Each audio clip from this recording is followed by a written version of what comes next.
Okay, sige. So, pag-usapan naman natin 'tong geometric sequence. So, ayan, pag-usapan na yung boses ko. So, ngayon ay almost 3 o'clock na ng madaling araw. So, nagre-record pa ako. Pero, ayan, super dami lang ng mga kailangang tapusin dun sa mga bagay-bagay. But anyway, sige. So, let's talk about geometric sequence. So, pinag-usapan na natin yung arithmetic sequence. No, doon pinag-usapan natin sa arithmetic sequence yung um, nth term, no? Knowing kung mga ilang term yun. Arithmetic means yung mga term pagitan ng dalawang number, no, ng arithmetic sequence. And summation. So sa geometric sequence, so medyo kahawig lang din, no? So kung aware kayo kung paano nyo i-solve for the arithmetic sequence, this one will not be a new process, thinking process. So may konting difference nila.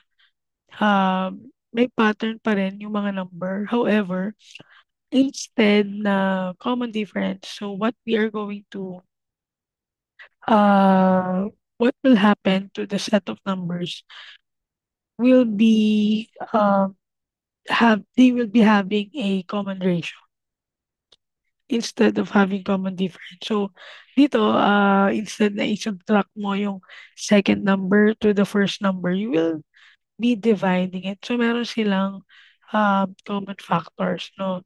So dun sa arithmetic sequence, pag in-add mo yung common difference dun sa mga term, yung summation niya will be the next number. So dito naman sa geometric sequence, pag minultiply mo dun sa kanyang common ratio, no, the minultiply mo dun sa number na yun, yung kasunod na number nung pattern na yun um, will be, ah, kapag minultiply mo yung common ratio to that number, the result will be equal to the next number. So, sige, huwag na natin patagalin, no? So, pag-uusapan din natin dito yung end term ng geometric sequence, geometric means, and summation ng geometric sequence. So, dalawa lang yung merong pag-uusapan tayo ng geometric sequence na merong may sariling formula. So, pagdating natin ng harmonic sequence tsaka sa alternating sequence, so, mano-mano mo talaga siyang i-add. So, hindi siya kagaya ng arithmetic tsaka geometric sequence na pwede mong, um, pwede mo gamitin yung formula, specific formula for finding the summation of the terms. However, if you will be having a higher math, so pagdating sa in advance talaga, no? So pagdating ng harmonic sequence, so meron tayong ginagamit for higher calculus to find the summation. So may mga konting variation but very, very minimal. But we will not be talking about that. It's for higher math. So since ano naman tayo, basic math yung tinatopic natin dito, we will not be discussing that. Okay? So let's start. So again, talking about geometric sequence, meron tayo ditong uh, common ratio. No? So pag multiply natin yung number na yun sa common ratio, yung result will be the next number. So example to, 32, 16, 8, 4, 2. So hindi siya laging increasing, no? Minsan decreasing din. So depending on the common ratio. So particularly the common ratio is um if the common ratio particularly is a fraction, so definitely the magnitude of the number will become lesser. And another reminder pa rin nga, kapag whole number yun, no, particularly the magnitude will be greater. So the sign will be dependent on the sign of the common ratio and the sign of the elements or the patterns ng ating geometric sequence. So, kunwari meron tayo ito, no? 32, 16, 8, 4, and 2. So, our common ratio will be 1/2. So, remember how you divide uh, will be very, very important. So, ang division mo dyan is, kunwari, meron ka ditong 32, 16, 8, 4, and 2. Pwede ka naman mag-divide kung saan ka pwede magsimula. Pero, kailangan, pag mag-divide ka, ang dividend will be the current number, then i-divide mo siya from the previous number. So, kunwari ito, meron kang 8, di ba? So, the previous number is 16. So, kailangan mo i-divide 8 divided by 16. So, it's 0.5 or 1/2. So, hindi pwedeng, 16 divided by 8. Hindi pwedeng 2 kasi ganito yun guys, no? Yung brain natin, ah, minsan may autopilot tayo, no? Yung kagaya nung shinare ko dun sa isang section na kung alin yung lagi nating iniisip, yun yung nagkakaroon ng pathway dun sa neuron natin. So, kapag malaki yung pathway na yun, hindi naman literal na malaki, no? Pero kapag yung pathway na yun ay lagi nadadaanan ng mga neurons natin, ah, mas madalas siyang active or nadadaanan. Kasi nga, mas malaki yung daanan mo eh. So, mas ang tendency mo dun daanan dun yung maging pathway. So, mas naiisip mo siya. So, minsan may autopilot na iniisip. So, kapag tinignan mo yun, hindi na tayo nagiging mindful na automatic na divide natin, 16 divided by 8. So, ang pwede nating isipin, dahil nga nagmamadali na tayo, dahil si Ma'am Kate ay 1.5 hours lang yung binigay sa quiz. So, parang automatic tayo, 2 yan. Pero kailangan mo maging careful na hindi pwedeng 16 divided by 8 or 8 divided by 4. Dapat 4 divided by 8. So, parang physics lang din na kailangan final minus the initial. Okay? And another thing, kaya kailangan mo ding mag-pay attention doon kasi nga, um, lalo na sa sa sign, diba? So, kailangan mo maging aware dun sa mga sign, no, whether positive yun or negative. Okay, so kunwari meron tayo nito, 1, 2, 4, 8, and 16. So, review na lang naman. So, ano yung common ratio natin dyan? So, 2 divided by 1 ay di 2. So, number 2, -9 divided by -3. So, 3. So, be careful with the sign. So, 96, 48. So, 1/2 yan. -5, 20, -8. So, it's -4. So, again, be careful with the sign. So, ito, 100,000, -10,000, 1,000. So, ano natin? Common ratio natin dyan. Hindi yan 10, no? So, it will be 1, -1/10 or 0.1, -0.1. So, I suggest you use fraction kasi exact value yun. Kapag decimal, minsan hindi siya exact value. Okay, so alam naman natin yung difference, no? So, sa arithmetic, may common difference, common ratio sa geometric. So, arithmetic sequence is equal yung kanilang difference. Linear yan kapag pulinat mo, no? Okay, so, yan. Madali naman to, no? Kapag common difference, hindi arithmetic. Kapag common ratio, hindi geometric. Okay, so let's talk about finding the next terms. So, the goal is finding the common ratio. Kasi, kapag alam mo yung common ratio, kapag alam mo yung next term niyan, yung 2, 6, 18, 54. So, divide mo lang, no? 6 divided by 2 is 3. So, yung common ratio na 3. So, lagi lang ako mag-multiply ng 3. So, kunwari yan, 2 times 3, 6 times 3, 18 times 3, 54 times 3, 162. So, sunod pa yan, times mo. Pero, paano kapag super dami na, no? Paano 'pag hinahanap mo is 102nd term? So, kailangan natin yung formula. So, the formula will be A sub n is equal to A sub 1 or raised to the n minus 1. So, guys, you need to be careful that the n minus 1 here is an exponent of the common ratio. It's the exponent. The base is just the ratio, not included yung first term. Careful dun, okay?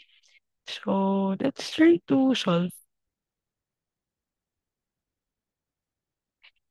Ayan. So, what is the sixth term in the geometric sequence? So, ito yung mga given natin. First term is 2, and is 6, and our common ratio is 3. So, we can find the sixth term. So, gamitin lang natin yung formula. Find the sixth term. So, we got a sub 6 equal to a sub 1 so, times the common ratio, which is 3 raised to the 6 minus 1. So, it's raised to the fifth. So, if we apply that, so 2 times e raised to the 5, we got 486. Okay. So, ayan, isa pa rin 'to. So, ano yung ninth term? So, dito, ang iyong a sub 1 is negative 1 and is equal to 9 and r is equal to negative 2. So, we can just simply use the formula and the a term will be negative 256. Sige, try nyo 'to. Try to answer number 1 and 3 and i-pause nyo muna 'tong video na and try to answer. Okay, sige. So, tuloy sagutan natin. So, for number 1, sasagutan lang natin yung 2 and 3. So, for number 2, so ano yung A term? So, A sub A is equal to the A sub 1, which is negative 1,024 times R, which is 1 half. So, positive yan. Time raised to 7. So, the answer will be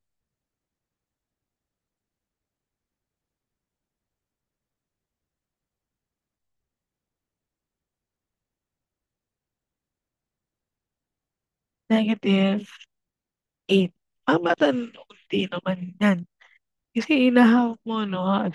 From the first to second, hinahati mo siya. So, for number 3, so gamitin na natin yung formula. Hanapin natin A sub 10 equal to negative 32 times R. So, the R will be 1 half. So,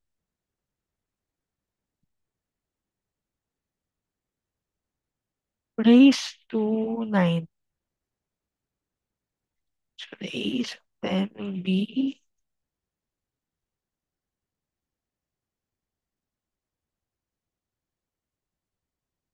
we get negative 1 over 8. Sino tumama? So, I hope tinry niyo pa rin sagutan, no? Ayan, sige. So, how to find the missing term? So, again, kagaya nung ginawa natin dun sa ano, arithmetic sequence, dito naman, ang hahanapin natin ay missing term. So, kailangan natin malaman common ratio nila. No? So, for example, we get 832 to 832. So, anong common ratio na? So, times 4. So, meron ka dyang, I mean, 32. times 4, it's 128. And plus 4 pa is 132. Okay, so you can try to answer this mano-mano, no? Kapag nalaman mo yung difference, so malalaman mo kung paano kunin yung mga missing term. Another way to do that is to find the common ratio first, no? So, paano natin gagawin yun? So, kunwari, we are asked to insert 4 arithmetic means from 2 and 64. So, imagine mo, 2, then 4 na arithmetic means, then 64. So, paano natin sasagutan yan? So, kunin muna natin yung common ratio. Again, ah, ilang formula pa lang tayo for arithmetic means, dalawa lang yung tatandaan nyo. So, i-navigate nyo na lang from there. Sa geometric means, dalawa lang din yung formula natin. So, kunin muna natin yung common difference natin dito. So, pwede natin gamitin yung formula natin. So, A sub n is equal to A sub 1 R raised to the n minus 1. Okay, so hahanapin natin is yung R. So, how do we do that? So, we divide both sides by A sub 1 and we get the cube root of n minus 1. So, we can find it that it's R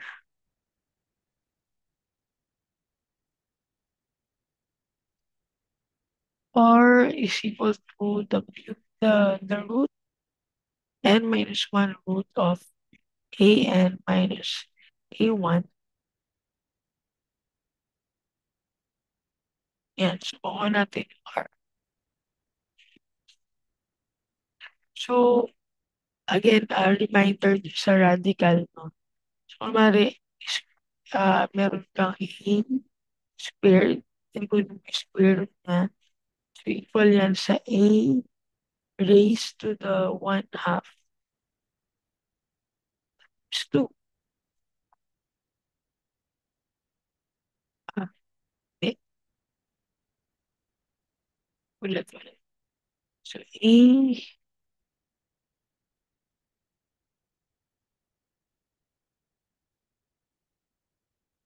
squared raised to 1/2. Okay, so that's why it will be just a.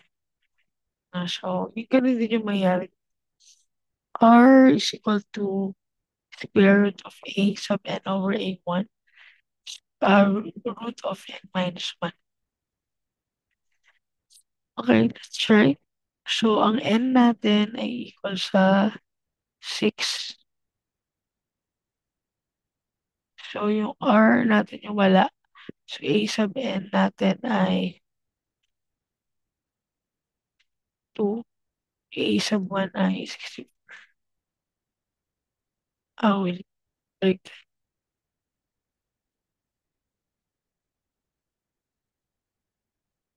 so, an is 64. Then yung A2, A5 is di pa natin alam. Okay. So, ano pa bang given? A sub 1 is equal to. So, gamitin natin yung formula R is equal to cube root of n minus 1 times. So, that will be 5.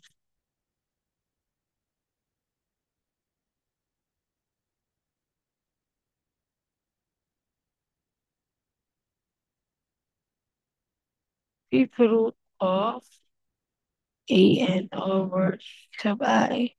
So, 64 over first term is 2.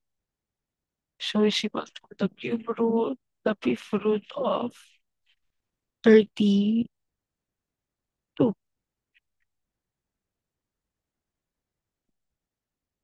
So, cube root of 32, pwede nyo input sa kalyo yan.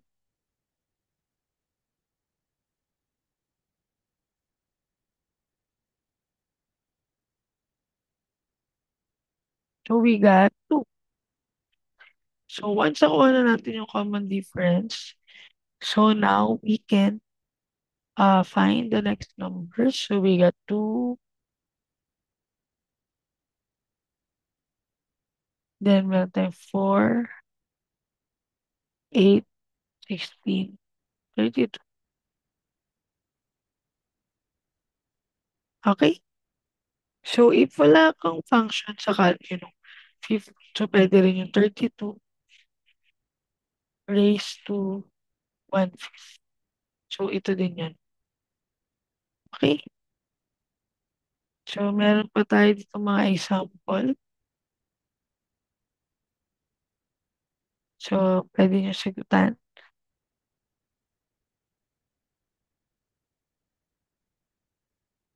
So, I'll give you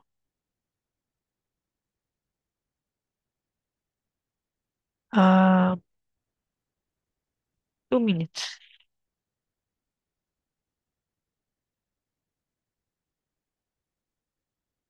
Ayan, sige. Sagutan natin yung some of them. So, find the geometric means between. So, ito na lang. -81 and -1. So, parang sa number 1, it will be -81. Then, tatlong geometric means 1, 2, 3, and -1. And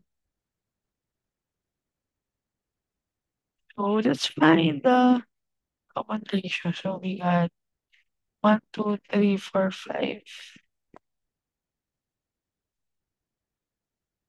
So, A sub n is equal to -1, n is equal to 6.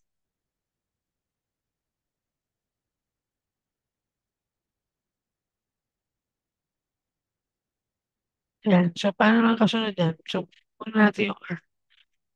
So, we got A sub n is equal to A sub I R raised to n minus 1. So, A sub n,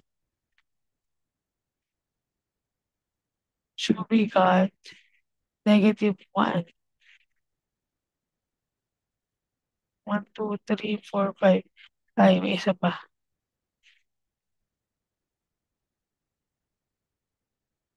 So, we got, let's navigate to divide both sides by A sub 1. So, it will be, then get the parse it out. So, it will be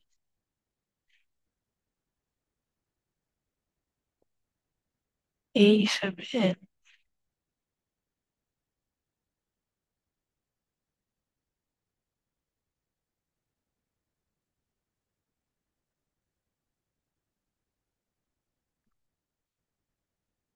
Hindi ko oh.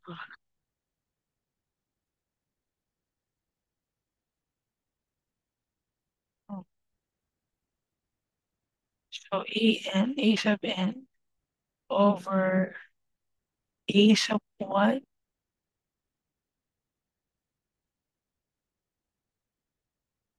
then get the root of n minus 1. So, makakancel mo na yung n minus 1 dyan. So, matutala lang yung R is equal to an over a1.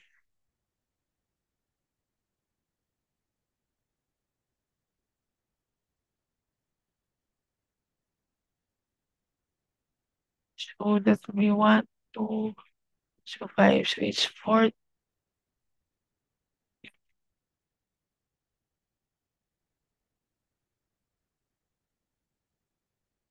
Okay, so pwede na to. 1, 2, 3, 4, 5. Okay, sige. Check na natin. So, it will be the square root of 4 times -1 over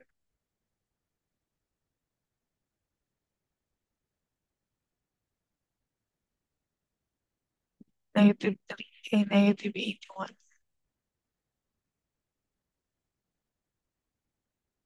So R will be equal to,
so okey na, nakuha niyo yung sagot.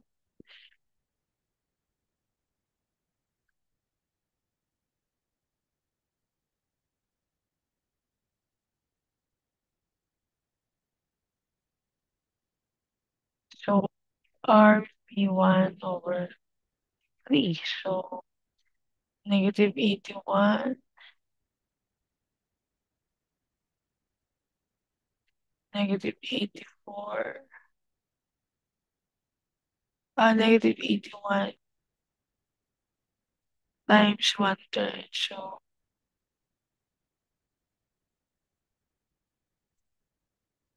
1/27.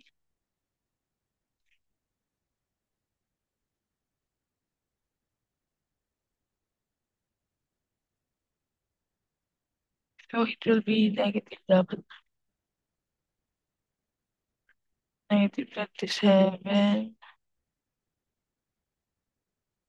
9,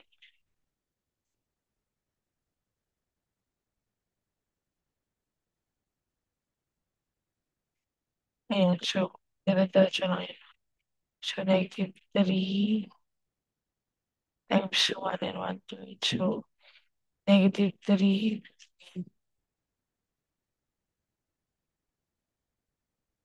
so 1,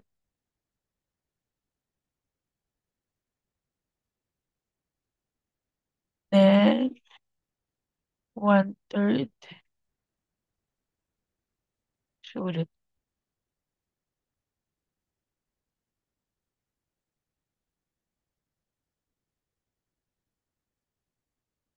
ay sa number 2 tayo.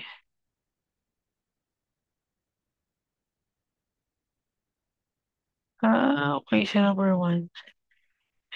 Sa number 2 ang ise-solve, okey sorry sabaw na ako. Ulit.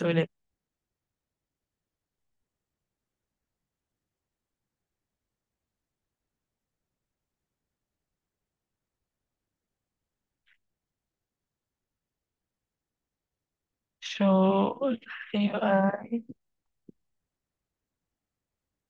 nasa number 1.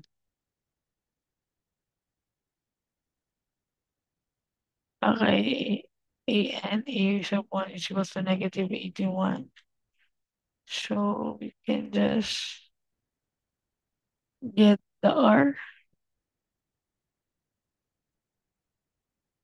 So we got R is equal to I AN over A1 square root of um n minus 1. A4 lang yan. So R is equal to the 4th root of A sub n is -1 over um A sub 1 is -81.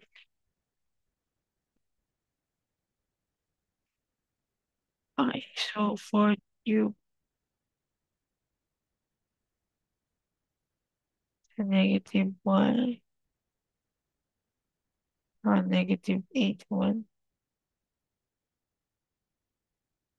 So R is equal to 1/3. So -81 tapos tatlo. So, negative 81 times 1 over negative 1, hindi, positive. So, negative 27. So, 1/3 is negative 9, negative 3, negative 1. Okay? So, yung common ratio yung nakuha natin. Then, balikan natin yung victim niya.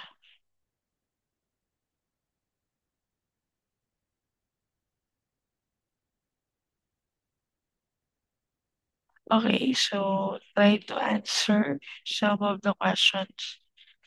So, solve for the geometric means of each of the following. The goal is kunin na yung ratio, common ratio, then from there, pwede yun na gawin. So, ano yung sum ng first 5 terms? So, madali lang. Just 3, 6, 12, 24, and 40.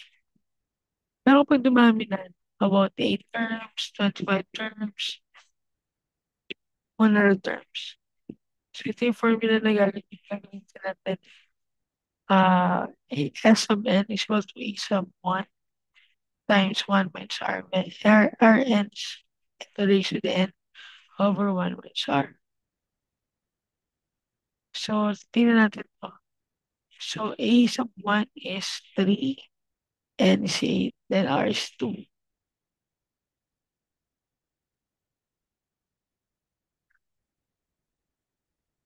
So, we can substitute. No, first term is 3, then 1 minus R raised to the n. So, yung then over 1 over 2.